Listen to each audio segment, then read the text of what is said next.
और बुलेटिन की शुरुआत इस वक्त की बड़ी खबर से करेंगे। बड़ी खबर पंजाब से है। पंजाब पुलिस ने अमृतपाल को गिरफ्तार कर लिया है। पंजाब पुलिस ने अमृतपाल के 6 समर्थकों को भी हिरासत में लिया है।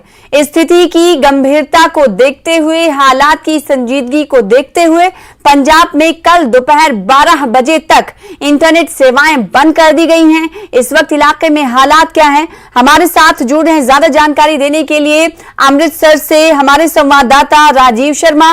राजीव, बताइएगा इस वक्त क्या कुछ इलाके में हालात बने हुए। कहा जा रहा है कि पूरे इलाके को छावनी में तब्दील कर दिया गया है, साथ ही साथ इंटरनेट सर्विस भी कल तक के लिए 12 बजे तक के लिए बंद कर दी गई है। क्या ताजा जानकारी? राजीव, आपको आवाज मेरी मिल पा रही है? तो अपने संवाददाता राजीव से हम जुड़ने की कोशिश करेंगे, लेकिन इस वक्त जो तस्वीर टीवी स्क्रीन पर आप देख रहे हैं ये एक्सक्लूसिव तस्वीरें हैं जो हम आपको दिखा रहे हैं। छावनी में इलाका पूरी तरीके से तब्दील हुआ है। बहुत दिनों से पंजाब पुलिस को अमृतपाल को पकड़ने की चाहत थी। पंजाब पुलिस ने आखिरकार अब अमृतपाल को पकड़ा है। पंजाब पुलिस ने अमृतपाल के 6 समर्थकों को भी हिरासत में लिया है और जो हालात पूरे इलाके में बने हुए हैं उसको देखते हुए कल दोपहर 12 बजे तक इंटरनेट की सेवाएं बंद कर दी गई हैं और पूरे इलाके पर नजर रखी जा रही है। कई तरह की तकनीक का भी इस्तेमाल किया जा रहा है ताकि किसी तरह की सूरत हाल को और ना बनने दिया जाए। राजीव हमारे साथ जुड़ रहे हैं, एक बार फिर से उनका रुख कर लेते हैं। अमृतसर से हमें ज्वाइन कर रहे हैं हमारे संवाददाता राजीव। आपको आवाज मिल पा रही होगी तो बताइएगा इस वक्त मौजूदा हालात क्या बने हुए हैं। जो अब तक अपडेट हम तक पहुंची वो ये कि कल 12 बजे तक के लिए इंटरनेट को बंद कर दिया गया है, तो वहीं इलाके को पूरे छावनी में तब्दील कर दिया गया है। कौन कौन से इलाके सेंसिटिव है जहां पर पुलिस का खास ध्यान है, बताइएगा ताजा जानकारी। राजीव, आप सुन पा रहे मेरी आवाज? शायद अभी भी उनको आवाज नहीं जा रही है। एक बार फिर से आपको बता दें कि पंजाब पुलिस ने बड़ी कार्रवाई की है और बड़ी कार्रवाई करते हुए अमृतपाल को शिकंजे में धर दबोचा है और इसकी गिरफ्तारी के बाद हालात खराब ना हो, इसलिए पूरे हालात की गंभीरता को संजीदगी से लेते हुए पंजाब में कल दोपहर 12 बजे तक इंटरनेट सेवाएं बंद कर दी गई हैं और क्या कुछ खुसूसी कदम उठाए गए हैं और इस वक्त हालात इलाके में क्या कुछ बने हुए, पंजाब के किन किन हिस्सों पर पुलिस की पैनी नजर है, इन तमाम सवालों की जवाब देने के लिए, जानकारी देने के लिए हमारे संवाददाता जुड़ रहे हैं। राजीव शर्मा का एक बार फिर से रुख कर लेते हैं। राजीव, ये बताइएगा वक्त ताजा हालात क्या कुछ है। जो अपडेट मिल पाई वो ये कि कल 12 बजे तक के लिए इंटरनेट सेवाएं बंद कर दी गई हैं, वहीं पूरे इलाके को छावनी में तब्दील कर दिया गया है। कौन कौन से ऐसे इलाके हैं जहां पर पुलिस की पैनी नजर है, ताजा जानकारी?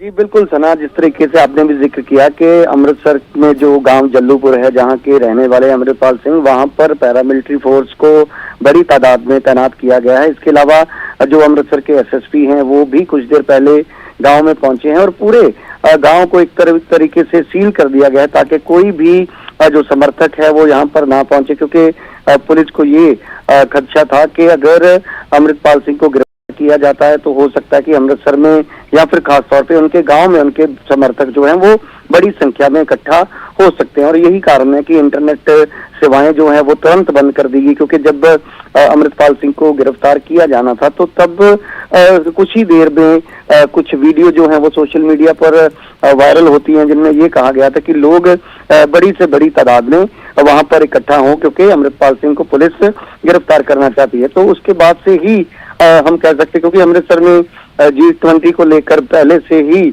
पुलिस के अलावा कई जो पैरामिलिट्री फोर्सेज की कंपनियां हैं उनको तैनात किया गया था। तो इस समय अमृतपाल सिंह के गांव में रैपिड एक्शन फोर्स, CRPF और पंजाब पुलिस के जवान जो हैं वो तैनात किए गए हैं। किसी भी गाड़ी को जो है वो उस तरफ नहीं जाने दिया जा रहा है, हर किसी को जो चेक करने के बाद ही, क्योंकि पुलिस का भी ये कोशिश है कि लोग जो हैं वो ज्यादा संख्या में वहां पर इकट्ठा ना हो ताकि किसी तरीके से कोई लॉ एंड ऑर्डर की जो स्थिति है वो खराब हो। तो यही कारण है कि पूरे गांव को पुलिस छावनी में तब्दील किया गया है। जी। इसके अलावा पुलिस को क्या कुछ आशंका है कि गांव के अलावा कौन कौन से ऐसे इलाके हैं जहां पर पैनी नजर रखनी चाहिए, क्या उससे शॉर्टलिस्ट पुलिस कर रही है? इसके अलावा आपने कहा कि जानकारी थी कि कुछ लोग इकट्ठा होने वाले हैं, तो इसको लेकर क्या कुछ एहतियाती कदम उठा रही है पंजाब पुलिस, इस पर कोई जानकारी?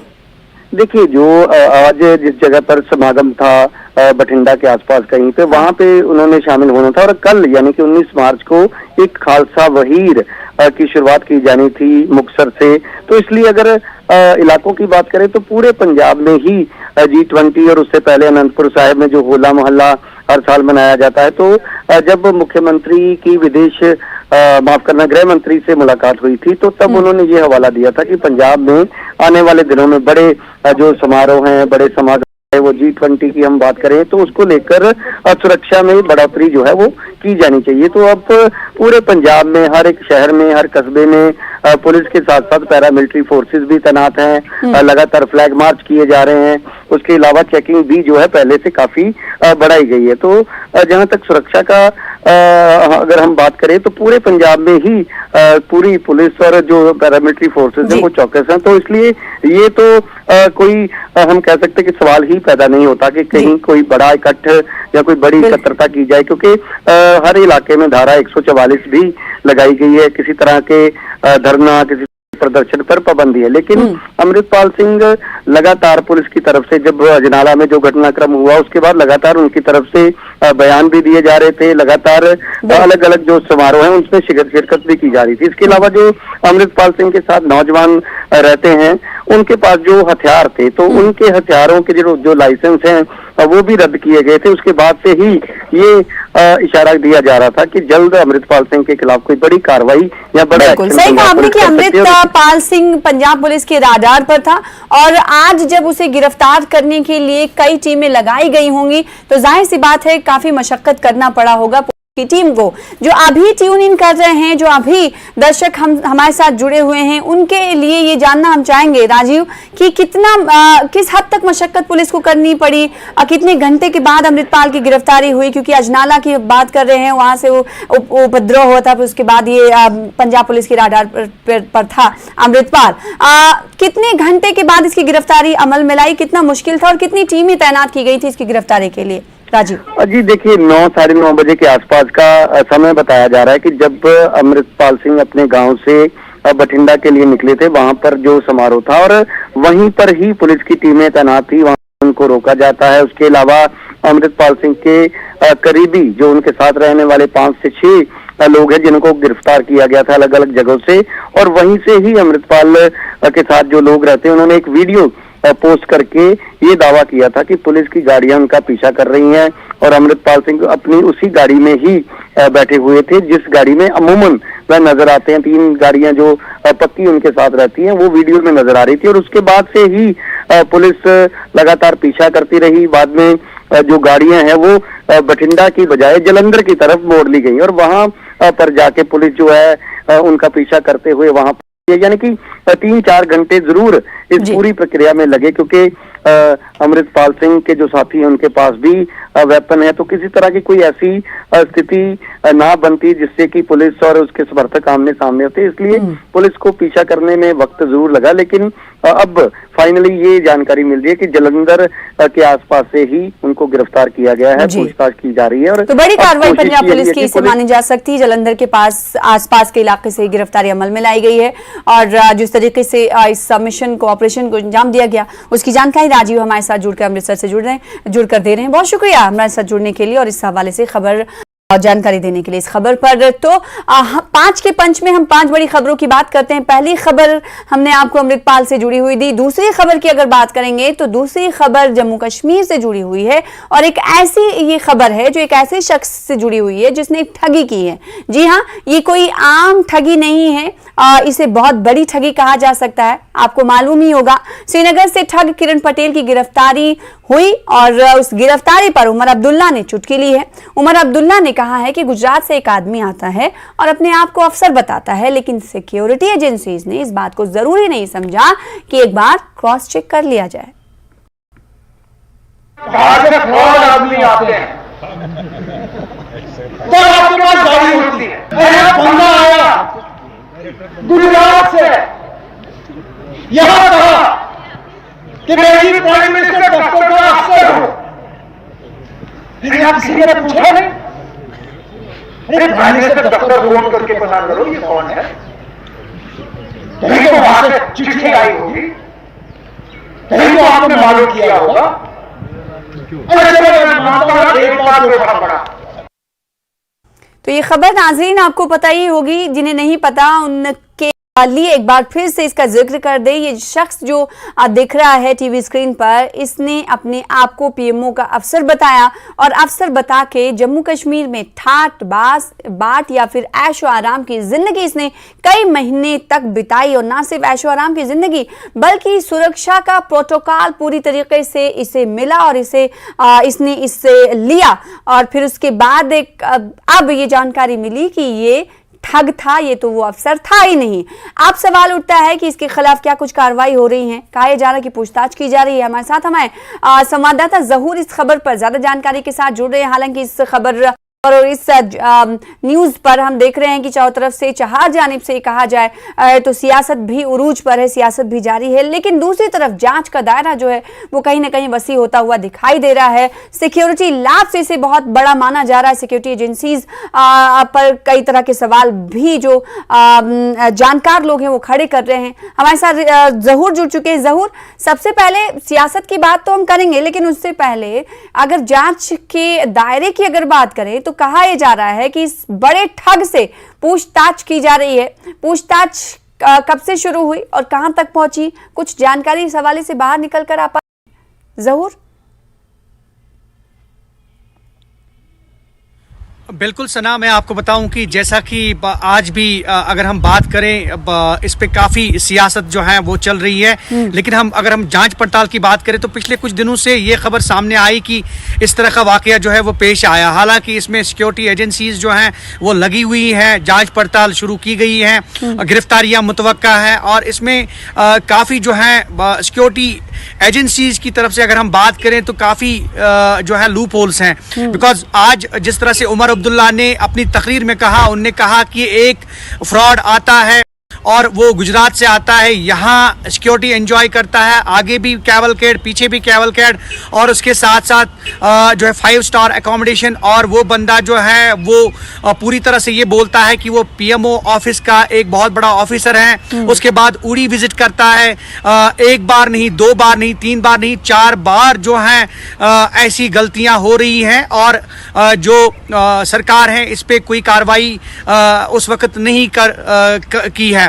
और अगर हम बात करें इस इंसिडेंट के हवाले से तो ये सामने आया है, ये चीज़ें सामने आई हैं कि ये जो ऑफिसर अपने आप को जो मिनिस्टर है, ये अपने आप को पीएमओ ऑफिस का जो है बहुत बड़ा ऑफिसर बता रहा है। हालांकि इसने काफ़ी एंजॉय किया यहाँ पे लग्जरियस लाइफ, 5 स्टार एकोमोडेशन और उसके साथ साथ जैसा कि उमर अब्दुल्ला ने भी बताया अपनी तकरीर में आज कि वो उड़ी गया, वहाँ पे उनने क्या इंफॉर्मेशन हासिल की और उसके बाद इन्होंने कहाँ से ऑफिसर्स की मीटिंग अटेंड की और ऑफिसर्स को बुलाया, मीटिंग करवाई वगैरह वगैरह। तो ये चीज़ें जो हैं काफ़ी इसमें सिक्योरिटी लैब्स भी लग रहा है और जैसा कि अब इसमें काफ़ी चीज़ें खुलकर सामने आ रही हैं तो जाहिर सी बात है सिक्योरिटी फोर्सेस या फिर जो एजेंसीज हैं वो इसमें लगी हुई हैं, जांच शुरू की गई है और जो अभी 1-2 दिन से डिटेल्स सामने आई हैं उसके मुताबिक तो अभी इसमें काफी जो है और डेवलपमेंट्स होनी है। लेकिन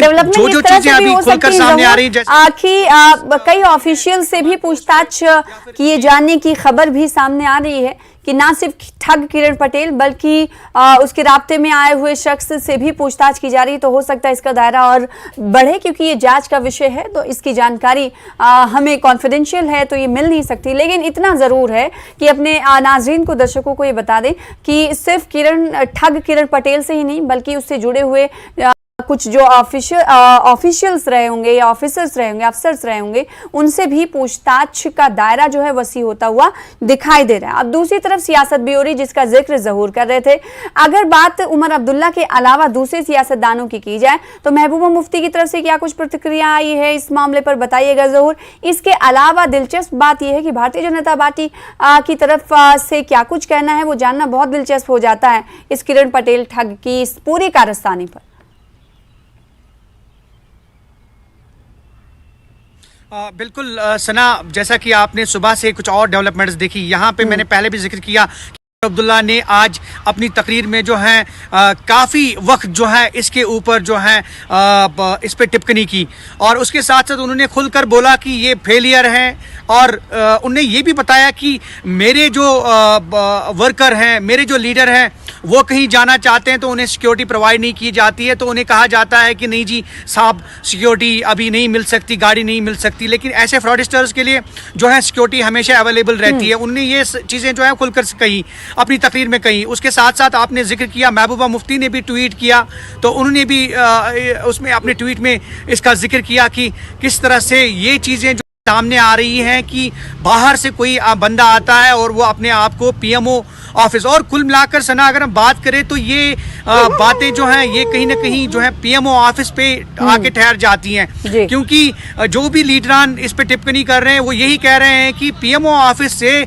जो है वो वहाँ से कोई ना कोई आता है तो ये जाहिर करता है कि जनाब जी वो पीएमओ ऑफिस से है और अपनी जो है चाहे वो मनमानी हो, चाहे वो अपनी आराम और आसाइश की बात है या फिर सिक्योरिटी एंजॉय करना हो या फिर वादी को घूमना हो, तो ये सारी चीजें जो है वो खुल के सामने आती है। जी बिल्कुल। तो ये अपोजिशन जमात हो कि हम बात कर रहे हैं कि उनकी तरफ से प्रतिक्रियाएं दी गई हैं, लेकिन दिलचस्प ये हो जाता है कि भारतीय जनता पार्टी की तरफ से क्या कुछ इस मामले पर, इस केस पर, इस बड़े से ठग के हवाले से क्या कुछ प्रतिक्रिया सामने आई है, ये भी जानना दिलचस्प हो जाता है। बहरहाल इस हवाले से कुछ जानकारी मिलेगी तो जरूर बताइएगा। बहुत शुक्रिया हमारे साथ जुड़ने के लिए, इस खबर पर ज्यादा जानकारी देने के लिए। फिलहाल इसी के साथ 5 का पंच में रुकेंगे छोटे से ब्रेक के लिए, कुछ और बड़ी खबरों के साथ जल्द लौटेंगे।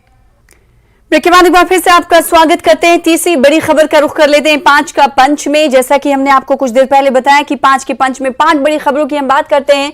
तीसरी बड़ी खबर भी जम्मू कश्मीर से है। जम्मू कश्मीर में आरएसएस के प्रांतीय प्रमुख डॉक्टर गौतम नेगी ने देश विरोधी तत्वों के खिलाफ कार्रवाई की वकालत की। उन्होंने कहा कि आरएसएस ने हाल ही में एक प्रस्ताव पारित किया है जिसमें कहा गया है कि देश विरोधी तत्वों के खिलाफ सख्त कार्रवाई की आवश्यकता है।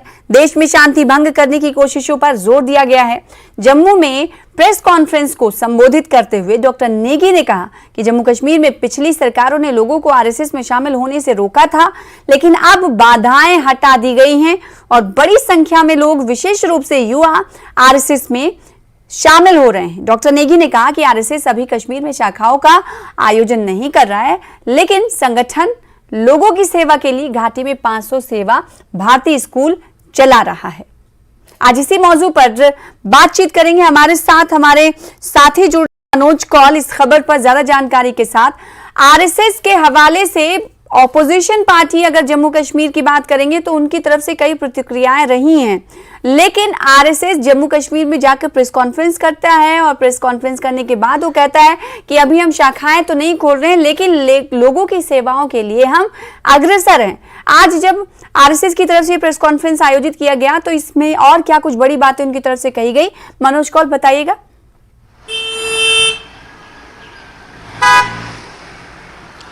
देखें सना के जैसा आपने कहा कि जो ये प्रेस कॉन्फ्रेंस हुई उसमें ये खास बातें बताई गई कि जो अभी हरियाणा में जो आरएसएस का एक सम्मेलन हुआ था उसमें ये कहा गया कि जो भारत के अंदर या भारत के बाहर कुछ लोग ऐसे हैं जो कि देश के खिलाफ षड्यंत्र कर रहे हैं, या कुछ दुश्मन देश भी हैं जो जिन्हें भारत की जो उपलब्धियां हैं, भारत की जो तरक्की है वो रास नहीं आती है, वो लगातार कोशिशें कर रहे हैं कि यहाँ पीस को डिस्टर्ब किया जाए। और उसके बारे में एक प्रस्ताव पारित किया गया है जिसमें ये कहा गया कि ऐसी ताकतों के खिलाफ सख्त कार्रवाई की जानी चाहिए। और जब उनसे ये पूछा गया कि आरएसएस का जो संगठन है कितने लोग उसमें मिलते हैं, जम्मू कश्मीर में किस तरह की हालत है और ख़ासतौर पर कश्मीर घाटी की, तो उनका ये कहना था कि पहली जो सरकारें हैं उन्होंने लगातार कोशिश ये की कि लोग आरएसएस साथ ना जुड़ें।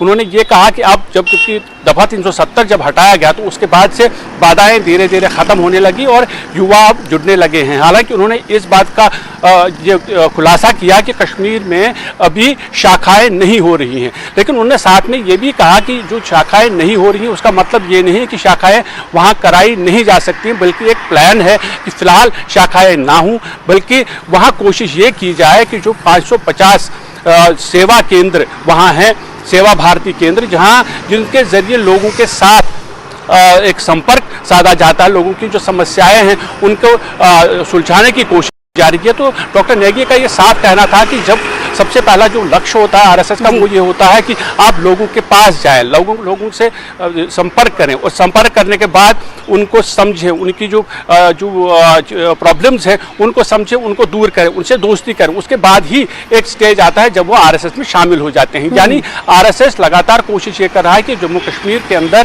खासतौर पे कश्मीर घाटी में भी वो अपनी जो ज़मीन है उसको हमवार करे और उसके बाद ये जो संगठन है वो आगे बढ़े। और साथ में इसकी भी जानकारी मनोज कौल दी गई प्रेस कॉन्फ्रेंस में कि जम्मू में तो आज प्रेस कॉन्फ्रेंस कर रहे हैं, कश्मीर में क्या कुछ उनके खुसूसी इक़दामात होंगे, इस हवाले से कोई जानकारी दी गई?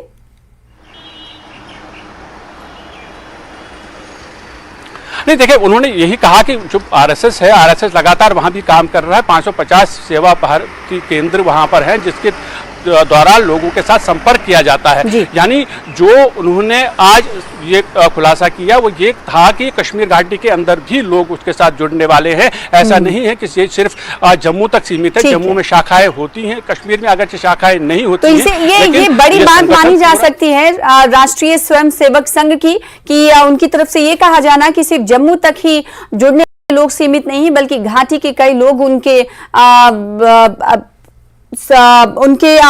उसमें हैं कि वो जल्द से जल्द या फिर बहुत आने वाले दिनों में वो आरएसएस का साथ देंगे या फिर शामिल हो सकते हैं उनकी शाखा में। बहुत शुक्रिया हमारे साथ जुड़ने के लिए और इस खबर पर ज्यादा जानकारी देने के लिए। आगे बढ़ेंगे, चलिए दूसरी खबर की तरफ बढ़ें। छोटा सा हिंट मैं आपको दे देती हूं, सुक्खू सरकार के खिलाफ अब छात्रों और बेरोजगारों का विरोध प्रदर्शन शुरू हो चुका है। शिमला में राज्य सचिवालय के बाहर बारिश में भीगते हुए हजारों छात्रों ने सरकार के खिलाफ प्रदर्शन किया। ये लोग भंग की गई HPSSC को बहाल करने की मांग कर रहे हैं। फिलहाल इसी के साथ 5 का पंच में आज के लिए बस इतना ही। अगली बुलेटिन में फिर होगी मुलाकात। आदाब, नमस्कार।